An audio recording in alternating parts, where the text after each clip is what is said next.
భగవద్గీత చదవాలనున్నా చదవలేకపోతున్నారా? ఇప్పుడు మీకు ఆ ఇబ్బంది లేదు. మన సిఎస్కే డివోషనల్ ఛానల్ని సబ్స్క్రైబ్ చేసుకోండి. రోజు మీ సమయానుకూలంగా ఎప్పుడైనా భగవద్గీతను వినండి. భగవద్గీతలో ఈరోజు అధ్యాయం 1 అర్జున విషాదయోగం. శ్లోకం 43. దోషైరేతైః కులజ్ఞానాం వర్ణసంకరకారకైః ఉత్సాద్యంతే జాతిధర్మాః కులధర్మాశ్చ శాశ్వతాః. తాత్పర్యం: అర్జునుడు శ్రీకృష్ణుడితో పలికెను, కులాచారములను నాశనము చేసి చెడు సంతానం పెంపొందటానికి కారణమైన వారి దుష్టచేష్టల వలన సనాతన కులధర్మములు జాతిధర్మములు నశించిపోవును. శ్లోకం 44.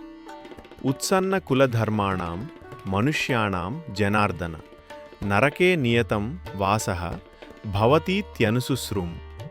తాత్పర్యం: అర్జునుడు శ్రీకృష్ణుడితో పలికెను, ఓ జనార్దన, కులాచారములను నాశనం చేసిన వారికి శాశ్వతముగా నరకప్రాప్తి కలుగుతుందని నేను విన్నాను. శ్లోకం 45. అహో బత మహత్పాపం కర్తుం వ్యవసితా వయం యద్రాజ్య సుఖలోభేన హంతుం స్వజన ముద్యతాః. తాత్పర్యం: అర్జునుడు శ్రీకృష్ణుడితో పలికెను, అయ్యో, రాజ్యాధికారాన్ని పొందాలన్న కోరికతో మన సొంత వారిని చంపటానికి పూనుకొని ఈ మహాపాపం చేయడానికి సిద్ధపడ్డాము. ఇది ఎంత దారుణము! ఈ వీడియోను వీలైతే మీ బంధుమిత్రులకు, మీకు సంబంధించిన గుడిలో, బడిలో, ఏ హిందూ ధార్మిక కార్యక్రమంలో అయినా వినిపించండి.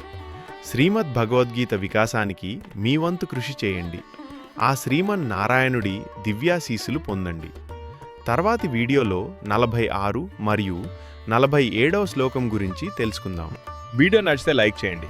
భగవద్గీత సిరీస్ రోజు ఫాలో కావాలనుకుంటే మన ఛానల్ని సబ్స్క్రైబ్ చేసుకోండి. బెల్ ఐకాన్ని ప్రెస్ చేయండి. జై శ్రీమన్నారాయణ. సర్వే జనా సుఖినో భవంతు.